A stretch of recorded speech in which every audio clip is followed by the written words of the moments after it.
مشاهدينا الكرام، مشاهدي قناة النيل الثقافية، أهلا ومرحبا بكم معنا وحلقة جديدة من حلقات شاعر العرب. في هذه الحلقة نبحر معا مجددا في عوالم الشعر السحرية، هذا العالم الرائع الذي يأخذ الأرواح ويتغلغل بها بعيدا في مع الكلمات ومع الصور والأخيلة ومع الحكايات أيضا. ربما نبقى في هذه الحلقة من شعر العرب مع حكايتين لشاعرين رائعين في الحقيقة، هما أيضا صديقان عزيزان.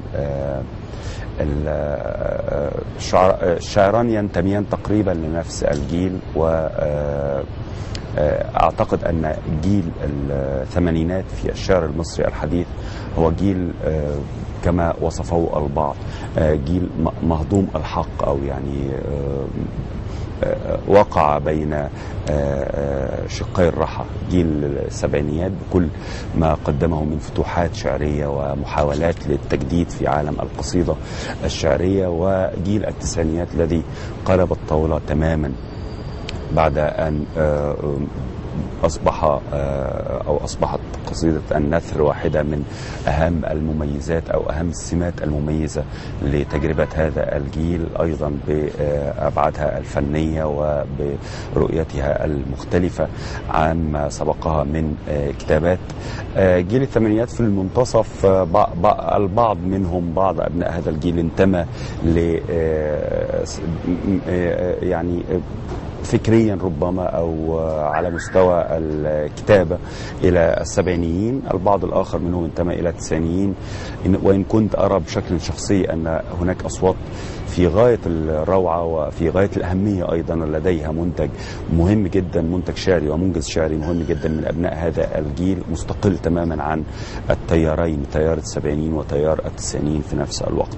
على أي حال سنبقى مع المشاهدين الكرام في هذه الحلقة من شاعر العرب، ونتوقف أمام هاتين التجربتين لضيفينا في هذه الحلقة من شاعر العرب، واللذين سنلتقي بأولهما في أولى فقرات هذه الحلقة، ولقاء مع الشاعر المبدع ياسر الزيات بعد هذا الفاصل القصير. تابعونا.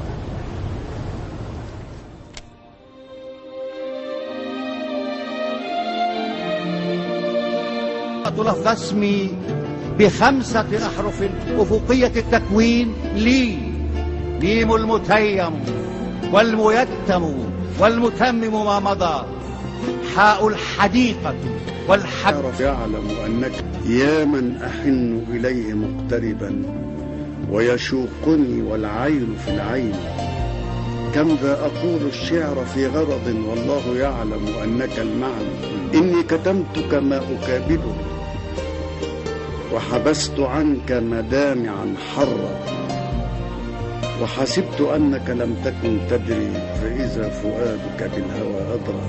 لا تجبر الإنسان ولا تخيره، يكفيه ما فيه من عقل بيحيره، اللي النهاردة يطلبه ويرضاه هو اللي بكرة هيشتهي يغيره.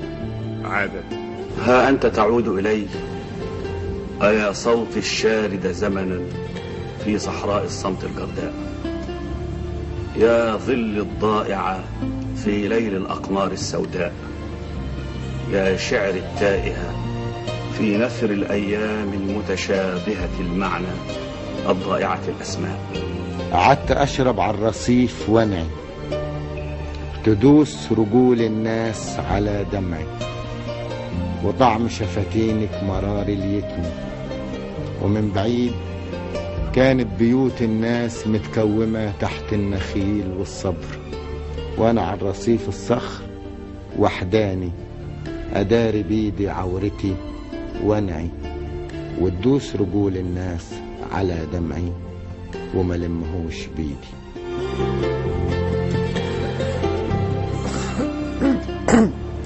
لابد من مبرر أحيانا للموت، على الأقل لهؤلاء الذين سيعيشون، الذين سيتحدثون كثيرا عن حادث مزعج، الذين سيأكلون ويشربون ويتذكرون، لابد من شبهة بطولة تجعل النهاية طويلة، ولا بد من أشخاص يشفق عليهم آخرون. ده ياسر الزيات. أنا ياسر. أهلا محمود. منور الدنيا. ربنا يخليك. ياسر الزيات شاعر وصحفي مصري من مواليد طمة بمحافظة سوهاج عام 1966. تخرج في كلية الآداب جامعة سوهاج قسم اللغة الإنجليزية عام 1988 وأصدر عدة دواوين شعرية هي أحسد الموتى وصدر عام 2008، ودمي ملوث بالحب صدر عام 2011، وخوف الكائنات وصدر عام 2018، وأخيرا ديوانه الأخير الذي صدر في مطلع هذا العام بعنوان طفولتي الموجزة. ياسر يشتغل بالصحافة، وهو واحد من اللامعين في هذا المجال، ويعمل أيضا في التدريب في عالم الصحافة. أكرر الترحيب بك مجددا. أشكرك. وأنا في طمة نفسها ولا قرية جنب طمة؟ طمة نفسها. طمة نفسها. شارع الحرية. نادرا ما بقابل إقليميين، يعني ما بين قوسين ينتمون لمدن إقليمية، ينتمي دايما لقرية جنب مدينة. أنا نشأت في مدينة، ونشأت في شارع أعتز باسمه كثيرا، هو الحرية. شارع الحرية. وربما اسم هذا الشارع تحول إلى القيمة الأساسية ليس فقط في شخصياتي ولكن أيضا في كتابتي. الحرية القيمة الأولى بالنسبة لي. يعني اسم الشارع فقط هو اللي ترك ميسمه عليك، ولا عوامل أخرى دفعت بك في الحياة فيما بعد في عالم الشعر وعالم الصحافة؟ عوامل أخرى مثلا منها أنني كنت محظوظا لأنني ولدت لأب منفتح قليلا مقارنة بثقافة محافظة في الصعيد في الجنوب. أعطاني حرية كافية لكي أحدد اختياراتي، لم يتدخل مطلقا في اختياراتي في أي مرحلة من مراحل حياتي. هو منين جاية الصورة الذهنية الشائعة دي يا ياسر، انه ابناء الجنوب، ابناء الصعيد يعني هم حاد الطباع ودجمة، جاية منين؟ يعني دايما بقابل النموذج ده كتير، النموذج اللي انت بتحكيه ده. هو في الحقيقة هي صورة ذهنية انتقلت بسهولة، والصور الذهنية أو الصور النمطية سهل تداولها لأنها لا تحتاج إلى تفكير كثير، مسلم بها على طول. وهي من المسلمات. لكن الصور النمطية يجب اختبارها، وهو ما لا يحدث في الغالب مع ثقافة الصعيد. ثقافة الصعيد ثقافة شديدة الثراء وشديدة التنوع، وهي في الغالب غير مضمنة في التيار الثقافي الرئيسي المصري بشكل كبير، لكنها تتسرب إلى الموسيقى، تتسرب إلى الفن التشكيلي، تتسرب خصوصا إلى النحت والشعر، وهما الفنان الأساسيان في الصعيد. تتسرب عبر الأشخاص ولا تتسرب عبر الصور والأخيلة والكتابات والإبداعات المتنوعة؟ عبر المسارين. لكن في الأغلب تتسرب عبر الإبداع. أظن أن الفنانين الأساسيين في الصعيد هما الشعر والنحت. ولهذا أسبابه. أولا الشعر والنحت فنان لا يحتاجان إلى خامات مكلفة، لا يحتاجان إلى تكلفة زي الفن التشكيلي مثلا. يعني من النادر أن تجد فنانا تشكيليا عايز زيت وعايز خامات بالشكل الفلاني، لكن عنده حجر، عنده طين، وبالتالي بتلاقي نحاتين صعايدة كبار. عنده ثقافة شفهية ثرية جدا وضخمة ومليئة بالفنون المتنوعة، ولديه أيضا ثقافة اجتماعية تحتم عليه أن يكون قليل الكلام، ولذلك يأتي أغلب الشعراء من الصعيد، لأن الشعر كما تعلم هو فن التكثيف. صحيح. هو فن ما لا يقال، وفي الصعيد ما لا يقال أكثر كثيرا مما يقال. هذا الأمر أيضا مرتبط بالبيئة الصعيدية الصلبة الصعبة. الصعيدي ليس دوغما، يعني مش دوغما، لكن في الحقيقة هو يفكر كثيرا، لأن كلامه له تبعات أخرى على التكوين القبلي والاجتماعي. والراجل مربوط من لسانه. بالضبط. طيب خليني ارجع بيك لسيره الوالد.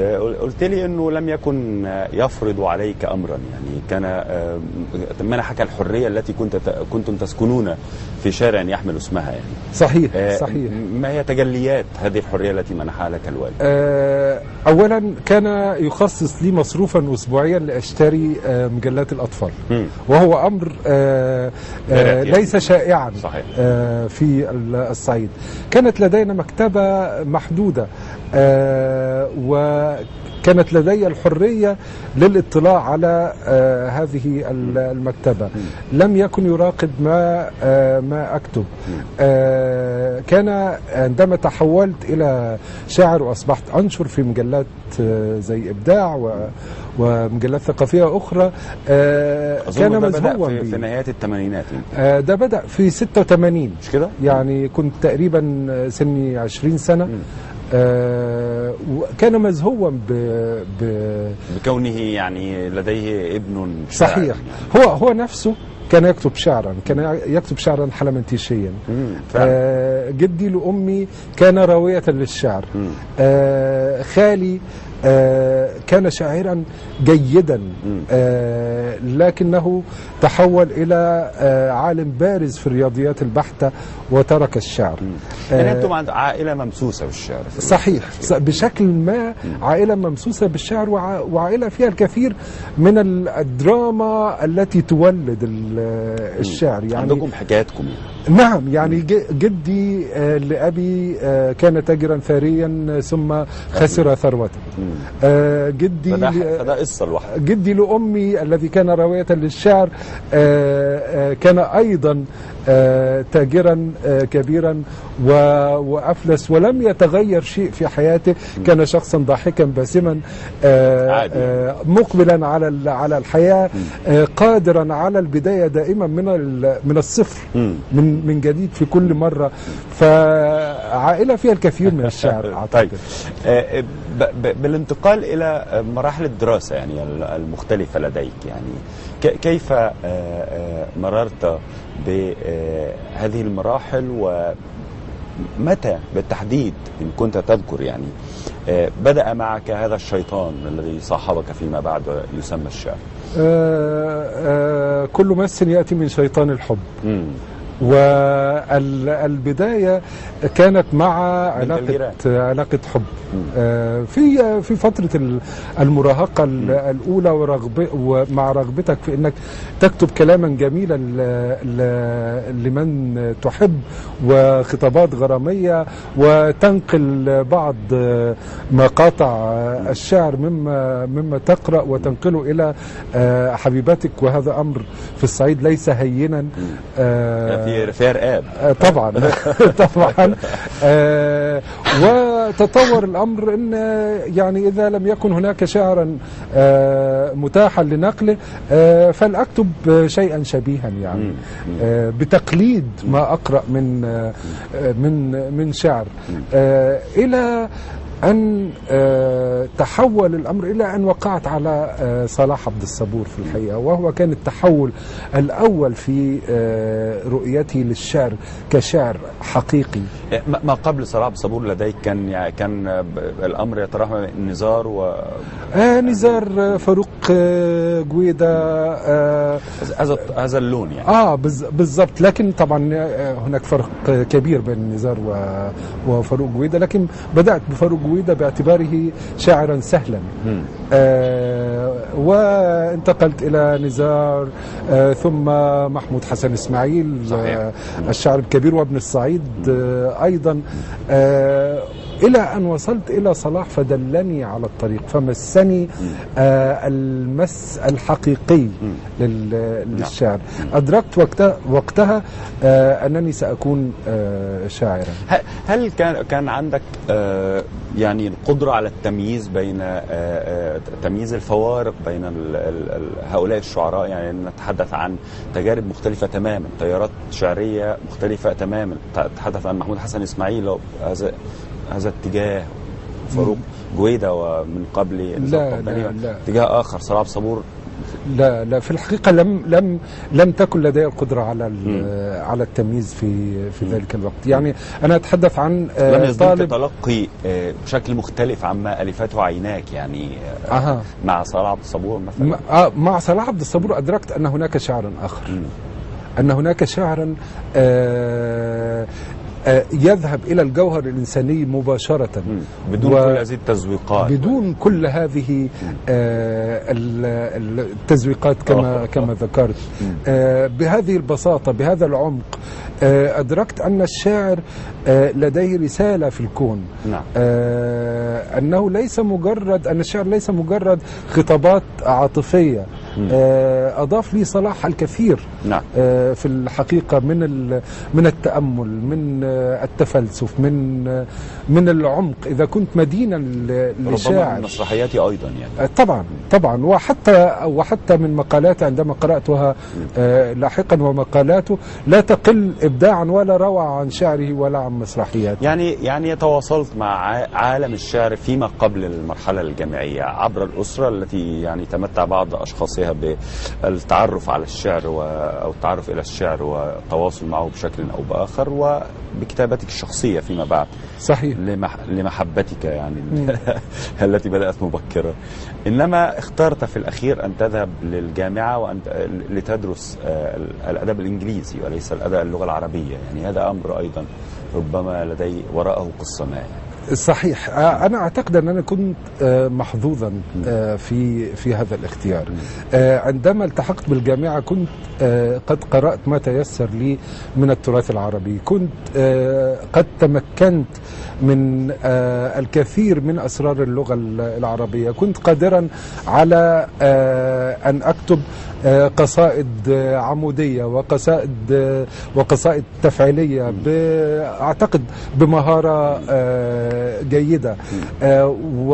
وكان الاختيار إما أن أكمل في دراسة اللغة العربية ولا أضيف كثيرا إلى ما أعرف في وقتها، أو إلى ما يمكن أن أعرف بشكل فردي، أو أن أطلع على نوع آخر من الأدب لن يكون متاحا لي ما لم أتعلم اللغة الإنجليزية. نعم. واستفدت كثيرا من دراسة الأدب الإنجليزي، لأنه كان أمرا مختلفا. هو يغير في الحقيقة، يغير طريقة تفكيرك في العالم، طريقة رؤيتك للأشياء. نعم.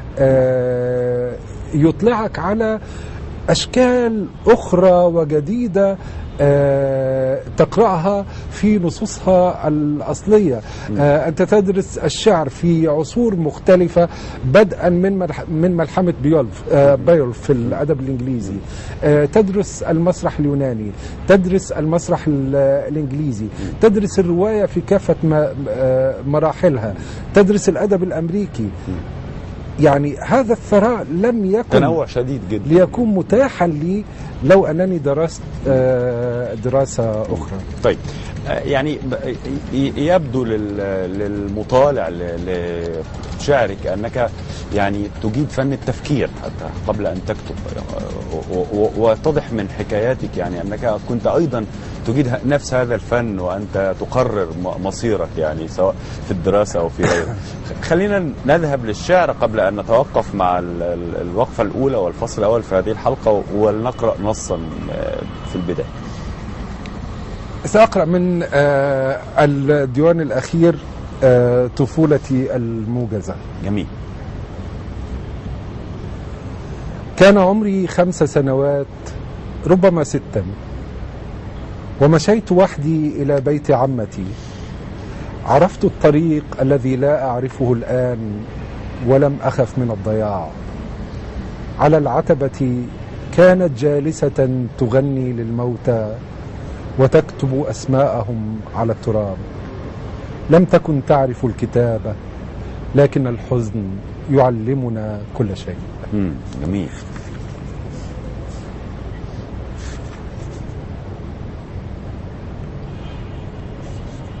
مشيت في الطريق الترابي وكنت أحب أن أبلغ نهايته.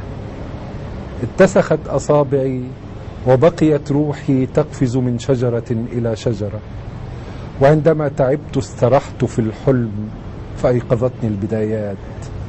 من يومها بقي الطريق عالقا في قدمي. عندي عصافير في الخارج لا أملكها ولا تملكني، وهي لا تغني لأنني أحب غناءها، بل تغني لتتنفس. لا تنظر للعصافير ولا أنظر إليها، فكل منا يحاول أن يحافظ على عالمه من الانهيار. جميل جدا. هتوقف بهذا النص عند هذا النص، ونذهب مشاهدينا الكرام لهذا الفاصل القصير الذي من بعده سنتابع إن شاء الله هذا الحوار الشيق والذي أستمتع به جدا مع الشاعر المبدع ياسر الزيات. بعد هذا الفاصل تابعونا.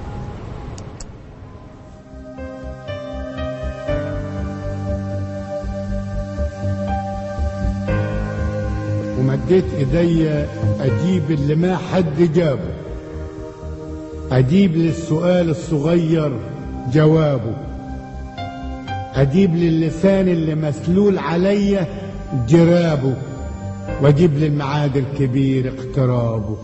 اجيبهم وانا هدومي متقطعين وفي ضلوعي عته وطين تمام، زي اولاد حبايبي وعمامي وجيراني، حبايبي انا الفلاحين.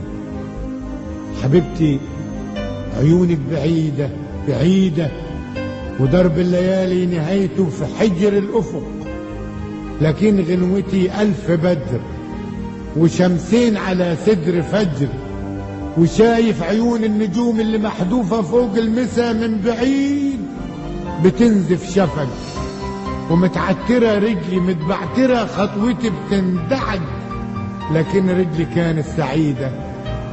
ولما تموت خطوتي تتولد 1000 خطوة جديدة.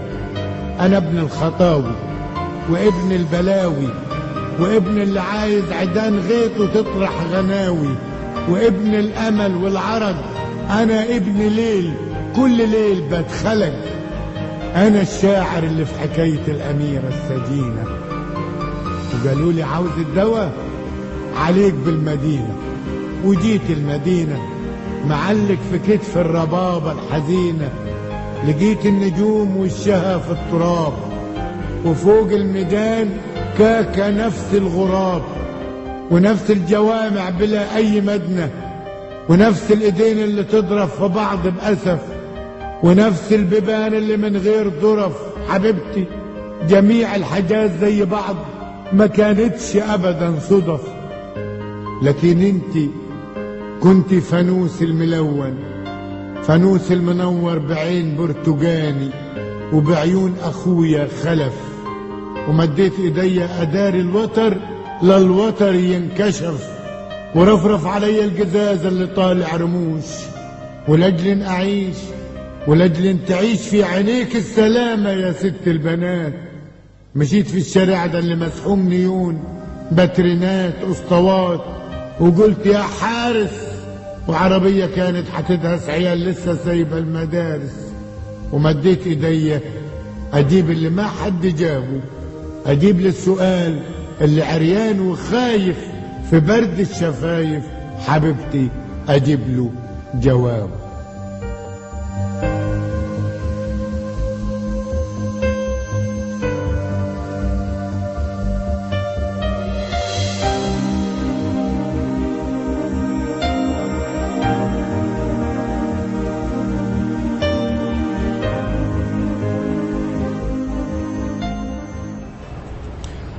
اهلا بكم مجددا مشاهدينا الكرام، ما زلنا معكم في هذه الحلقه من شاعر العرب، وفي فقرتها الاولى ما زال معنا فيها الشاعر المبدع ياسر الزيات. اهلا بيك يا ياسر مجددا. اهلا بيك.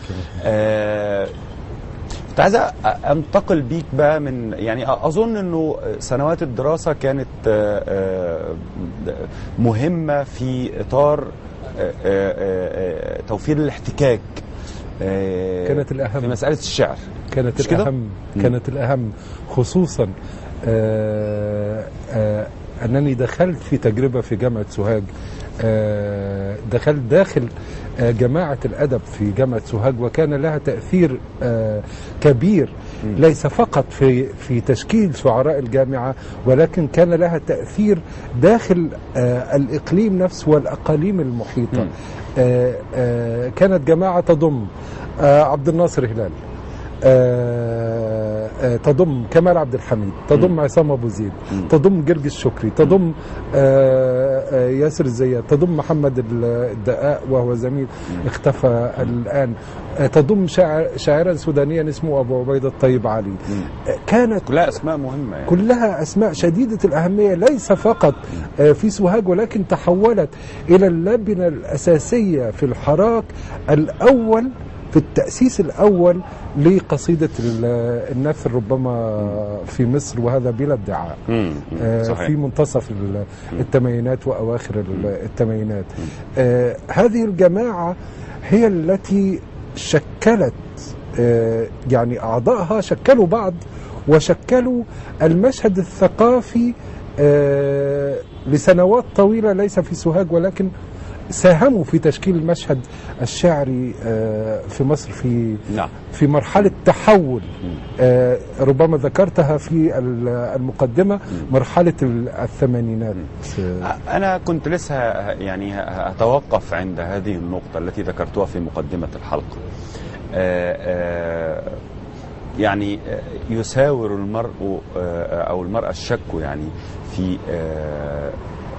في مسألة المجايلات بشكل عام، يعني في مسألة تقسيم الجيلي هذا، يعني أنا شخصيا لا أميل إليه كثيرا، ولكن لا أستخدمه لأن الكل يستخدمه. أنا لا أستخدمه. إنما هو ده كان سؤالي الأولاني. السؤال الأول إنه إلى أي مدى تتفق أو تختلف مع هذه التسميات لا أتفق الزمنية؟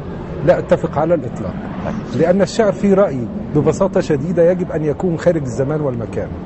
كويس. عندما أتحدث عن المتنبي فأنا أؤرخ فقط لوجودي في العصر العباسي الثاني. نعم. عندما أتحدث عن شكسبير فأنا أؤرخ فقط لوجود شكسبير في العصر الإنجليزي. لكن هذا لا يعني أن هناك ملامح أساسية بين المتنبي وأبو العلاء لا تستطيع. الشعراء خارج أي زمان وخارج أي مكان. ما الذي يجعلني أقرأ ويليام بليك وأنا ثقافتي عربية ولغتي عربية؟ ما الذي يجعلني أقرأ تي.اس. إليوت؟ هذا شاعر، لأنه شاعر. لأنه شاعر واللغة الإنجليزية هي مجرد أداة يستخدمها للوصول إلى الشعر ولإيصال الشعر. الشاعر والشعر يجب ألا يكون محكومين بزمان أو مكان. نعم. من هنا نحن نقرأ نيرودا، نقرأ كل هذه الأسماء، لأن الشاعر الحقيقي هو شاعر أو يجب أن يسعى إلى أن يكون شاعرا للإنسانية، وعابر للأزمنة وعابر للأمكنة. عابر للأزمنة وعابر للأمكنة. ولذلك مسألة الأجيال هي في تقديري مسألة عبثية أو مسألة تاريخية أكثر من كونها مسألة تحمل دلالات نقدية. يعني تنازع أبناء هذا العقد الزمني التجربتان السابقة واللاحقة. أنت يعني ملت فنيا لما لحق أو لما انتشر تسميته تحت مسمى التسعينيات أو جيل التسعينيات. قصيدة النثر قصيدة ملغمة من كل النواحي، على المستوى الجماهيري، على مستوى التلقي، على مستوى الكتابة، على مستوى الانتشار. يعني من وقت أن حفرت لنفسها مكانا على خريطة المشهد الشعري فجرت الكثير من الأسئلة والكثير من الجدل.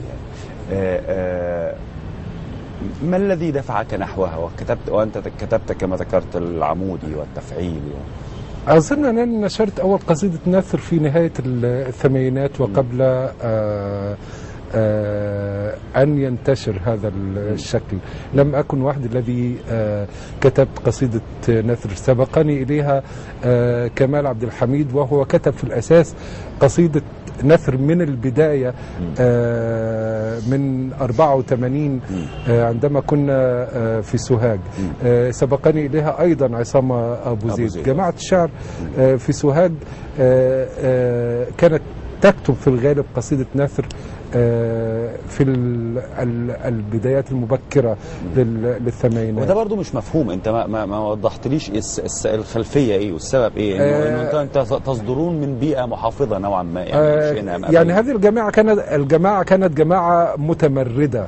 يعني ويندر أن يلتقي مجموعة من الأفراد، كل هؤلاء المتمردين كل هؤلاء المتمردين معا، ويندر أن يحافظ كل منهم على شخصية خاصة به في الكتابة، ويندر أن يتفهم الآخرون اختلاف الآخر معهم ويقدروا. ده تحقق فيه، ده تحقق في هذه الجماعة. وبالتالي فكرة أنني ملت إلى جيل التسعينات، هذا الأمر لا أعتقد أنه صحيح. أنا انعزلت في بداية التسعينات. ده يبقى سؤال آخر. ربما بسبب السفر، ربما بسبب أنني كنت أرى مؤشرات على أن قصيدة النثر يجري التنظير لها برعاية من كثير من شعراء السبعينات، وهذا أمر مدهش. طيب. وملغز كان بالنسبة لي. وهذا التنظير يقود ما يسمى قصيدة النثر إلى خلاف الغرض الذي جاءت لأجله. وكان رأيي أن هذا النوع من التنظير يقولبها ويقودها إلى كلاسيكية جديدة ستقتلها. لذلك أنا الآن لا أستخدم، لا أميل إلى استخدام تعبير قصيدة نثر، وأعتبر أن هذا المسمى هو مسمى وظيفي لتمييز هذا الشكل من الشعر في مرحلة كانت ترفضه تماما. الآن نحن لسنا في حاجة إلى استخدام مصطلح لأنه أصبح مقبولا، لأنه أصبح مقبولا وأصبح الأكثر شيوعا. وأنت لا تحتاج إلى القول بأن هذا قصيدة نثر وهذه قصيدة تفعيلية وهذه قصيدة عمودية. يعني رأي مهم جدا في مسألة قصيدة النثر في الوقت الراهن، لأنه ما زال الكثيرون أيضا يرون أن هذه القضية ما زالت مشتعلة. أنا أيضا أضم صوتي إلى صوتك وأرى رأيك أنه لم يعد هناك مجال أساسا للحديث حول مشروعية قصيدة النثر أو عدم مشروعية قصيدة النثر. القطار انطلق من المحطة يعني. إنما دعنا أمام سؤال آخر متعلق بتجربتك الشخصية. يعني ذكرت أنك نشرت أولى قصائدك في أواخر الثمانينات أو ربما في منتصف الثمانينات،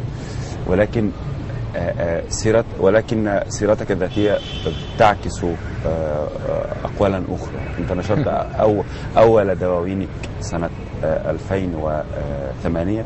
صحيح. فرق كبير جدا، يعني 22 عاما كاملة لكي تنشر، انتظرتها لكي تنشر أولى مجموعاتك الشعرية. لماذا؟ يعني ما هو السبب؟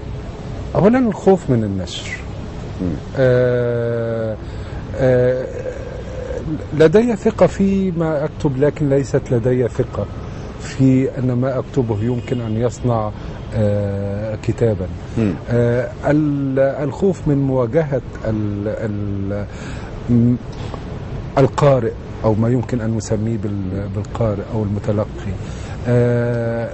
أجواء النشر غير المواتية، كان عليك إما أن تنتظر في مؤسسة حكومية بشكل مذل، أو أن تدفع في مقابل النشر في دار نشر خاصة، وأنا رفضت الأمرين، وقلت إذا لم يعش الشاعر من شعره فلا يجب عليه أن يدفع في مقابل النشر، لأن هذا الأمر أمر مهين. ترددت كثيرا قبل أن أمتلك كتابا يمكن أن أسميه كتابا، والحقيقة الفضل في ده لصديقي الروائي الراحل مكاوي سعيد الذي شجعني على نشر الكتاب الأول. ربما في الحقيقة خطفوا مني يعني نشرت مجبرا، يعني نشرت مجبرا. نشرت مجبرا. أنا أكتب، يعني أنا أكتب مضطرا وأنشر مضطرا. لديك تجربة حياتية متميزة، أنت دائم السفر، دائم الترحال هنا وهناك، هذه الأسفار المتعددة كيف تؤثر في عالم الكتابة لديك؟ في الحقيقة هي تؤثر كثيرا، لأن أولا الشعر يحتاج إلى اختزان الكثير من التجارب، اطلاعك على ثقافات أخرى يجعلك منفتحا على رؤى جديدة، على مشاهد جديدة. عندما انتقلت مثلا للعيش في هولندا دخلت مفردات جديدة تماما لم تكن موجودة في شعري، دخلت الغابة، دخلت بعض الحيوانات التي لم تكن موجودة في شعري، دخلت غيوم وسحب. يعني هذا يختزن ويخرج بشكل عفوي في الكتابة. أنت لا تقصده، ولكن أنا أكتشفه بعد أن أكتب، أكتشف أن لغتي تغيرت، أن عالمي تغير. السفر يساعدك أيضا على تأمل الأشياء، يوقظ فيك إحساس الغريب، يوقظ هذا القلق الوجودي الذي يحرك الشعر. نعم. في الأساس، ويختبر أحاسيسك. مع كل بيئة جديدة أنت تختبر أحاسيسك وتختبر أفكارك وتختبر مرونتك في تقبل عوالم جديدة ورؤى جديدة. أنا عشت في أماكن لا أعرف لغتها، لا تتحدث اللغة الإنجليزية حتى، وكنت أستمع إلى لغات، وهذه اللغات تتحول داخلي إلى إيقاع ليس إيقاع اللغة العربية، لكن إيقاعات جديدة مختلفة. وأظن أن هذه الإيقاعات المجهولة أيضا تختزن وتخرج. نعم. داخل النصوص. داخل النصوص. نعم. بالتوازي مع هذا السؤال أيضا، إلى أي مدى أثر عملك في كتابتك؟ يعني أنت أرى بشكل شخصي، يعني اسمح لي، أنه من يعمل في مجال متعلق بالكتابة في نفس الوقت الذي يكون فيه شاعرا أو روائيا أو أيا كان، يكون مظلوما بشكل كبير، يفقد الكثير من النصوص حينما يكتب أعماله الخاصة بعمله كوظيفة. يعني إلى أي مدى تتفق أو تختلف مع هذا الكلام، وكيف أفدت من عملك كصحفي؟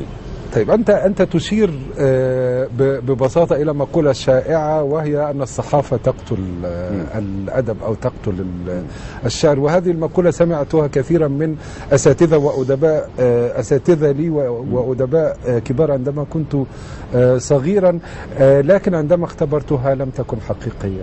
من السهل أن تكون هناك كما قلت صورة نمطية، هذه الصورة النمطية يجب اختبارها. ما حدث معي هو العكس. ما حدث معي أنني في الصحافة استفدت كثيرا من الشعر، لأنني كنت محظوظا بامتلاك بعض أسرار اللغة التي تحتاجها الصحافة، التي تغذي الصحافة. وفي الصحافة ومن الصحافة استفدت الحذف، القدرة على الحذف، نعم. اتخاذ قرارات سريعة، استخدام المفردات المناسبة، استخدام الجمل القصيرة، نعم. استخدام وهذا هو الأهم بالنسبة لي، استخدام اللغة شديدة البساطة لكنها اللغة المشحونة. صحيح. لولا الصحافة لم أكن لأصل إلى اللغة البسيطة التي كنت أحلم بها دائما في الشعر. نعم. ما رأيك أن نعود إلى الشعر؟ يعني نعود. تفضل. ما الذي كان يفعله في هذا العالم؟ لا أحد يتصل بي، لا القاتل ولا المؤرخ ولا حفار القبور، لا أحد يتصل بي، والموت يقف في نهاية الشارع، يقف في قلب المحبة، يقف مزهوا بأسلاكه المزهرة، يقف الموت وحيدا في نهاية الشارع ولا أحد يتصل بي. القاتل مثلا، القاتل يجلس ملقيا رأسه بين يديه يفكر أو يبكي ولا أحد يراه، ولكنه أيضا وحيد، وحيد وخائف من عيني الوحيدتين الخائفتين، يفكر أن يرقص ويفكر أن يبكي ويفكر أن يكتب أحلاما تطارده، لكنه لا يجد رأسا بين يديه ولا يجد قدمين تحته ولا يجد محبة كافية للكتابة، لا يعرف من أين تأتي كل هذه الدموع، ولا يعرف كم هو خائف لأن الموت يقف في نهاية الشارع، ولا كم هو وحيد لأن أحدا لا يتصل به، لذلك يجلس ملقيا رأسه بين يديه يفكر أو يبكي وحيدا وخائفا، لا أحد يراه وهو يقتل نفسه بعينين وحيدتين وخائفتين.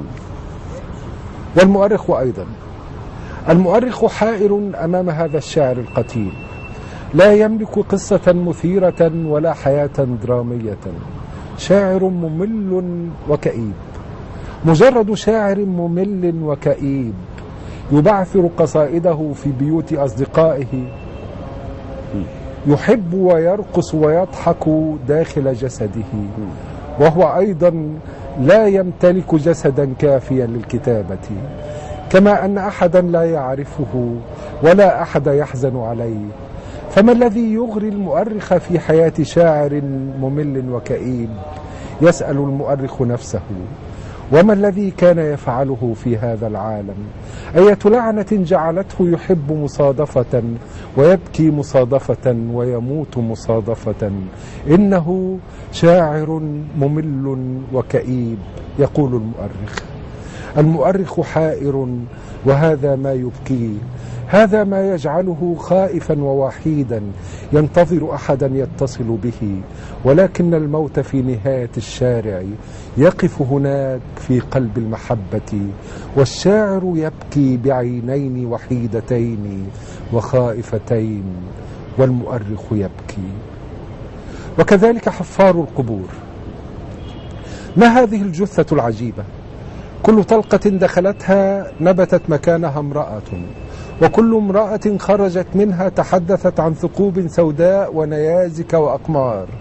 ما هذه الجثة التي تحلم كل دقيقة بنسائها وتغني وحدها وتضحك وحدها وترقص في موتها وحدها وتحيا وحدها في رائحة امرأة واحدة قبلتها مرة واحدة في خيالها ونظرت إليها نظرة أبدية بدون أن تعرف أن الموت هناك يقف هناك في نهاية الشارع. يفكر حفار القبور ويسأل، ولا أحد يتصل به، لا أحد يراه ولا أحد يحبه، لذلك يجلس وحيدا حائرا ملقيا رأسه بين يديه ويبكي. أما أنا فلا أحد يتصل بي، لا القاتل ولا المؤرخ ولا حفار القبور، إنهم خائفون لأن الموت يقف هناك في نهاية الشارع، وأنا وحيد وخائف ولا أعرف كيف أقول لهم إن الموت يقف هناك، يقف وحيدا ويقف خائفا من الحياة، ولذلك أبكي بعينين وحيدتين وخائفتين.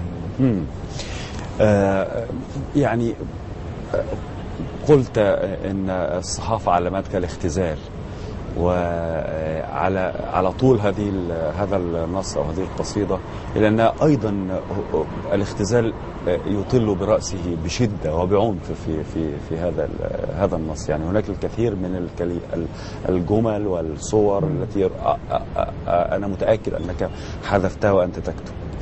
صحيح. لكن أنا أحذف بطريقة مختلفة. يعني الشعر هو فن الحذف في الأساس، لكن أنا أحذف بطريقة مختلفة، وهذا ما استفدته من الصحافة. نعم. أنا أحذف قبل أن أكتب. وعندما كنت أكتب على ورق، كان الكثير من زملائي يعتقدون أن هذه المسودة الثانية أو الثالثة، وهي في الحقيقة الكتابة الأولى، رقم واحد. خليني أقف عند النقطة دي وأذهب لفاصل آخر في لقائنا، ونعود من بعد لاستكمال هذا الحوار مع الشاعر ياسر الزيات بعد هذا الفاصل. مشاهدينا الكرام تابعوا.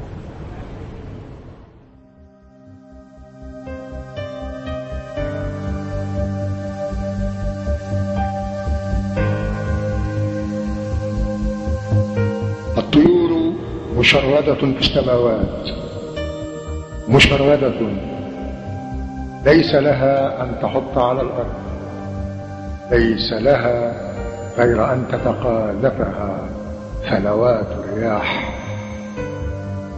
ربما تتنزل كي تستريح دقائق فوق النخيل، النجيل، التماثيل، أعمدة الكهرباء، حواف الشبابيك والمشربيات والأسطح الخرسانية. اهدأ ليلتقط القلب تنهيدة، والفم العذب تغريدة، والقط الرزق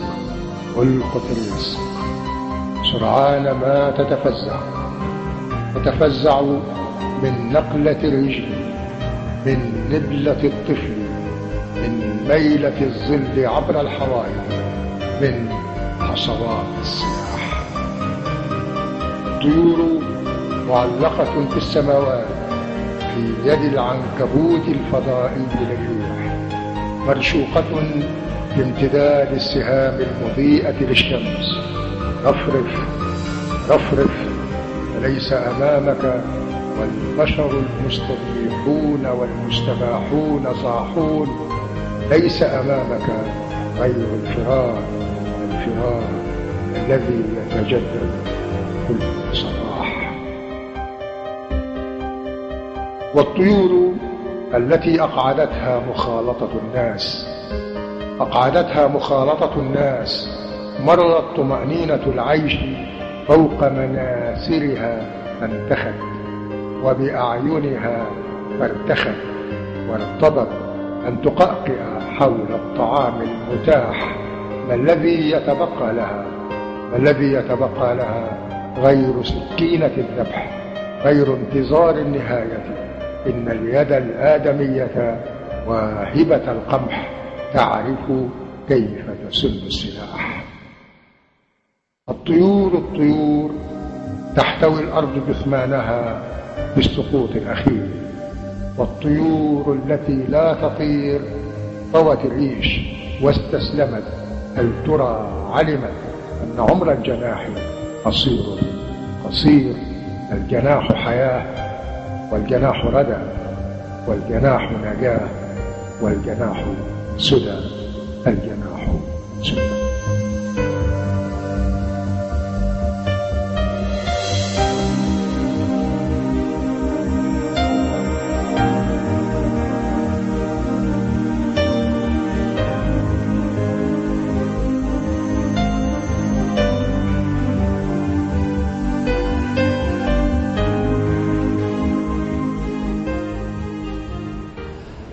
اهلا بكم مجددا مشاهدينا الكرام، واخر جزء في فقره حلقتنا الليله الاولى من شعر العرب، والتي يشرفنا فيها الشاعر المبدع ياسر الزيات. يعني ياسر، قبل ان نختم معك هذا اللقاء لم اسالك عن جوهر الشعر من وجهه نظرك. ما الذي يمكن ان تقوله عن الشعر؟ ما هو الشعر؟ انا لا اعرف ما هو الشعر ولا اعرف ما هو جوهر الشعر. أنا أكتشف الشعر في كل نص أكتبه، وأندهش أحيانا مما كتبت، وأتصور يعني عندما أقرأ هذه الكتب الأربعة أتصور أحيانا أن هناك 4 شعراء كتبوا هذه الكتب. في كل مرة أحاول اكتشاف ما هو الشعر، وليس لدي لا تعريف ولا يقين عن الشعر ولا عن ماهيته. يعني أنا لا أكتب لكي أكون شاعرا، أكتب مضطرا، لأن لدي أحاسيس لا أستطيع أن أعيشها، لدي أفكار لا تتحقق إلا بالكتابة، وهي تندفع ربما بشكل آلي بدافع من ما يمكن أن نسميه الشعر لكي تكتب. في مرة كنت أكتب صفحة في صحيفة، صفحة كاملة في صحيفة، وحضرت قصيدة، وكان مذهلا بالنسبة لي أنني تحت ضغط الوقت في الصحافة يجب أن أنتهي من كتابة هذه الصفحة، لأن هناك عملية إنتاجية تعرفها بالطبع ومطبعة، لا تنتظر أحدا، تنتظر هذه القصيدة. فكنت أكتب المقال اللي هو على صفحة، وأكتب في ورق مجاور لها القصيدة في نفس اللحظة. أنا أظن أن الشعر عجيبة يعني. أنا أظن أن الشعر يحضر بذاته ويحضر لذاته، ولا أستطيع أن أقدم تعريفا لا أعرفه. طيب، لديك تصور عن مستقبل القصيدة في على الأقل في المنطقة؟ لدي تصور عن احتياج لشكل آخر، ليس أو لأشكال أخرى، ليس في الشعر ولا ليس في الشعر واحد فقط، ولكن في باقي الفنون أيضا. هذه المنطقة شهدت تغيرات كثيرة جدا، والعالم شهد تغيرات كثيرة جدا، ونحن نكتب وفقا لمعايير سابقة ومعايير قديمة. لا أعتقد أن الشعر والفن عموما ربما في العالم كله أصبح مواكبا للتطورات التي حدثت في مجالات أخرى. مثلا الصحافة أصبحت أكثر تقدما بكثير جدا عن الأدب. ما زلنا نتعامل مع الأدب باعتباره نصوصا مكتوبة، الرواية هي كلام، لكن في الصحافة أصبحت هناك أشكال أخرى. أصبح عندنا السرد القصصي الرقمي مثلا، أصبحت الوسائط المستخدمة في الصحافة متداخلة، نص وصوت ورسوم وصورة. هذا الأمر لم يتحقق في الأدب إلى الآن. لم نمتلك جرأة التجريب أو التوافق مع التقدم التكنولوجي الذي حدث. نعم. وأتصور أنه ربما تأتي أجيال تستخدم هذه الوسائط سواء في إنتاج ليس نصوص، لن تكون بالمسمى لن تكون بمسمى نصوص، لكن في إنتاج أشكال جديدة من الفن ربما تسلب من بعض الفنون فرديتها وتحولها إلى إنتاج إبداعي جماعي. يا أخي هم حتى الآن يعني يستنكرون ويرفضون فكرة أن يتواصل الشعر مع ألوان أخرى من الكتابة من الإبداع مثل الرواية مثلا. يعني تحدث عن فكرة استخدام تكنيكات السرد أو التصوير. كل جديد مرفوض، وهذه من طبائع الأمور، هذا من الطبيعة البشرية. أنت تدعو إلى ثورة يعني. لكن كل جديد في الحقيقة هو الذي يبقى. صحيح. يعني مراحل التحول في تاريخ الأدب في العالم المجددون هم الذين عبروا الزمان والمكان. نعم. لنقرأ نصا أخيرا في هذا اللقاء. أشكرك من بعد. أشكرك.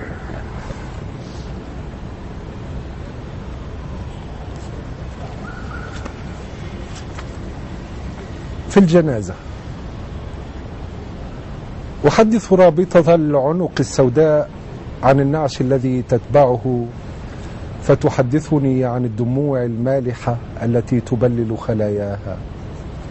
أحدث النعش عن الجسد الذي يخفيه، فيحدثني عن الدماء الخفيفة وعن الزهور التي ستذبل بعد يومين.